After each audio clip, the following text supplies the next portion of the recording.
Okay, well, hi, I'm Ged Maybury, another eccentric, I suppose.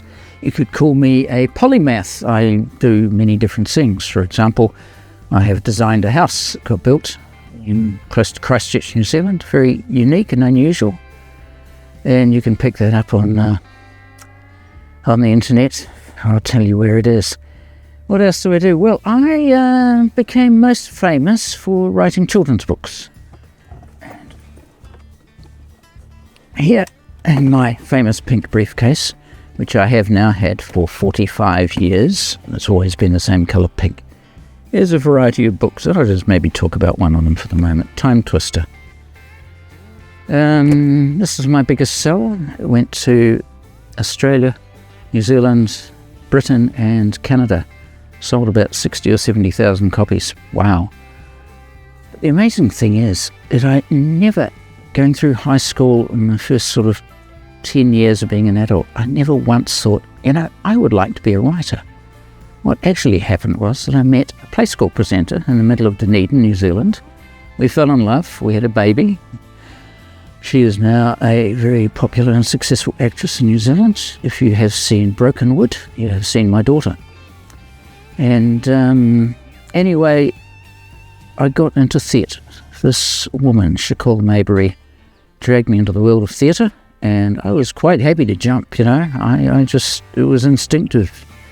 Go with the flow, and I'm suddenly writing scripts for kids' shows.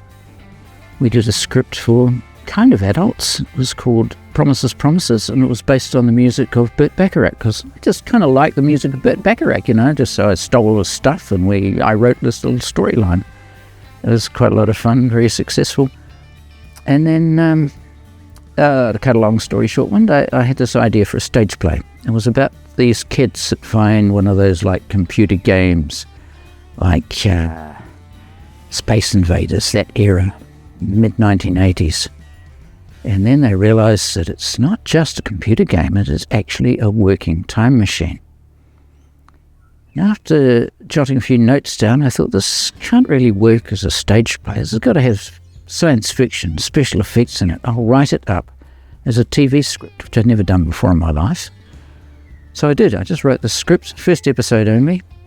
And this lady, Shakul Maybury, who grew up in Christchurch, she knew a guy through her own networks. His name was Rex Simpson. He was the producer of all children's television in New Zealand. She says, why don't you show it to Rex? So I got the damn thing finished. It took me 2 years. Showed it to Rex, and he's like, wow, I love it. I'm going to produce this. And while he had it on his desk, he had a visit from a representative from Scholastic. I'd never heard of the company before. It was called Ashton Scholastic in those days. You all know it. Scholastic Book Club at school. Yes. And they signed on too. That is how my first book got written. It is now a film script. I have got several people very keen to turn it into a movie. And on that front, I have written another whole bunch of film scripts. So if I open up the famous pink briefcase right now, I've got The Seventh Robe, for example. Star Troopers, the final episode. Horse Apples. They're all movie scripts. If you want to know more, get in touch. Because, more than that, oh, by the way, I do collect handbags. I think we've got some footage of that earlier, haven't we? Splendid. Here we are. Oxford Script Awards, official selection, Flight of the Star Cadets. I changed it because Star Troopers sounds too much like Starship Troopers, so they are now Star Cadets. Not Space Cadets, people. Star Cadets. Very distinct difference. Coverfly, Me Marsupial, another one of my books. Tokyo Screenplay Awards for A Nice Quest, another one of my books. Congratulations, Chicago, Atlanta finalist. Goodbye Ted, The Seventh Robe by Ged Maybury, another TV pilot. What did I know? Quarterfinalist, that's pathetic. Quarterfinalist, quarterfinalist again. Wait. Cambridge Film Festival finalist. I'm a pretty good damn writer. These books could make television, they could make movies, I'm winning these things. Accolades, I call them. You can't say that I won the competition, but I won somewhere like silver medals. I'm standing up on the dais with a winner, over there, looking like I'm going to win next time. So that's a brief glimpse into the whole world of my writing, from beginning to end. You can find me on the internet very easily. Just Google my name. I'm the only Ged Maybury on the planet. Ha-ha. I'd also married a Play School presenter. Ha-ha. And that's not my current wife. That's all finished in history now, so don't associate those two people, please. Well, what else do we want to know? Well, you had a little bit of a look around my room, and you'll see that I collect dolls and trolls and handbags and a few ladies' shoes. I don't wear them. I can't fit them. And anyway, I'm terrified of falling off. They're very, very high.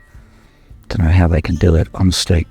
They talk about Fred Astaire and all of the dancing he did. What about Ginger Rogers? She did it backwards in high heels, wearing an 8-kilogram gown. Give her some cred. So, looking around here, another thing I do, I got involved in steampunk, mainly because I wrote a giant book. In fact, 6-book series. I'm going to step out of frame for a moment. Let's sort of see. And by the magical digital manipulations, here's the book I was talking about. It is called Into the Storm's Domain. It is the first book in the Across the Stonewind Sky series. It is now a 6-book series, 800,000 words. It's available digitally only at the moment. This publisher collapsed. I don't want to go into that sad story. So that's the steampunk. And because I was starting to write steampunk, I thought, this local steampunk community, and I made lots of wonderful friends and got into a lot of costuming and stuff. So I am trying to part with a few sort of steampunk things. So this is a cool thing. This is made out of EVA foam, bit of spray paint. But I am selling a heck of a lot of stuff I've gathered over the years, like an aviator helmet and a few top hats sort of decorated up. And over here we have got, we'll have to get it closer. I can't get it. The Judge Dredd costume. And what have I got down here? One of my cosplays was to do a pink version of Judge Ged. Totally pink costume. There's photographs everywhere. We'll pick one up as a still. Yep, good. And I was really proud of that. I had a lot of fun walking around Supernova. And the thing is, cosplay, everybody exactly copies how the costume was in the movie or in the comic. And anyone can do it. You can buy the costume for a few $100 or $1,000 and walk around and look awesome and look like Batman. Where's the creativity in it? Where's the spark? Where's the originality? There's none. There's no art. It's just like replication. So I go along and I take the piss out of common characters. I made a brilliant costume for my son Casper. He wanted to go as Robin, the Batman's Robin, from the TV series called Teen Titans. I did a brilliant costume. I still got all the bits. And then he just wears it once and he puts it down and doesn't want to wear it again. So one day I thought, damn it, I'm going to put it on. I put it on and it suddenly occurred to me that, I look like an old guy. So I still put the costume on. I picked up a walking stick. I went to Supernova. I had a wonderful time. And every time I saw Batman, there was about 8 guys walking around like Batman. I would leer at Batman. I'd wave my old stick and I'd say, I'm still not talking to you. And it was hilarious. People got it. It was like, have a bit of fun with your cosplay. Take it off the edge. Do a steampunk version of a Japanese anime girl and go and wear it. People don't want to see that, though. It's odd. I feel like kind of wasting my time walking around as a pink version of Judge Dredd because people just want to see Judge Dredd as they'd always seen him. I don't know what's up with people. But, this is what I was born with, this crazy impulse to, stretch things, take the piss, take it sideways, do something different. And that's the nature of art, I think. I think essentially I'm an artist. I do anime art. I mess with classical art, and you've probably seen a few of them on the internet already if you know me. And I know it's about kind of everything I can talk about here, except for one more thing.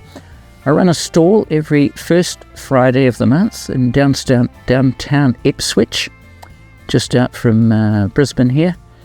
And I am selling antiques, curios, collectibles, and occasional random things like, for example, the spats that I make. These are handmade, unique, and because most shoes nowadays are flat on the bottom, I don't put a strap underneath. I just put these little weights on the side, and they can sit onto any kind of shoe you want. I can do any different colour, so if you want a pair of spats like this, no one does the double curve. That is unique. That is my invention. And these things will be on sale, or you can contact me directly. How's that? So that's it. That's me in a nutshell. Thank you very much for watching. I am all over the internet, easy to find, as I mentioned before. I'm on all these different writing platforms. Just put my name in there and bam, you can find me, and my products are going to be available. Stay in touch if you're interested in any of the... You only saw like 1/100th of all of my steampunk stuff, but it's all going to be available for sale pretty soon. If that excites you, if you want to see more, get in touch. Sweet as. Cheers, bro.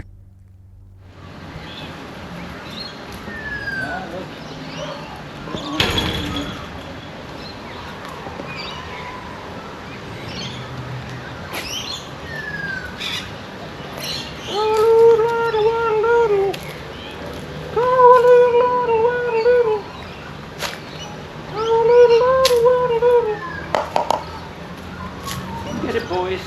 Hey, call your friends.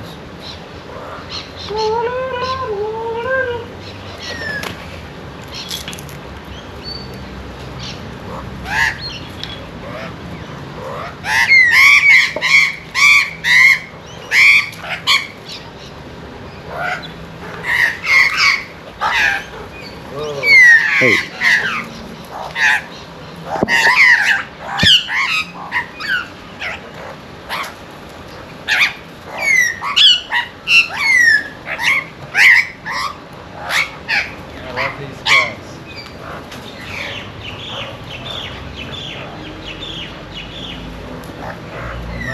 Swing around, just catch me on the shot.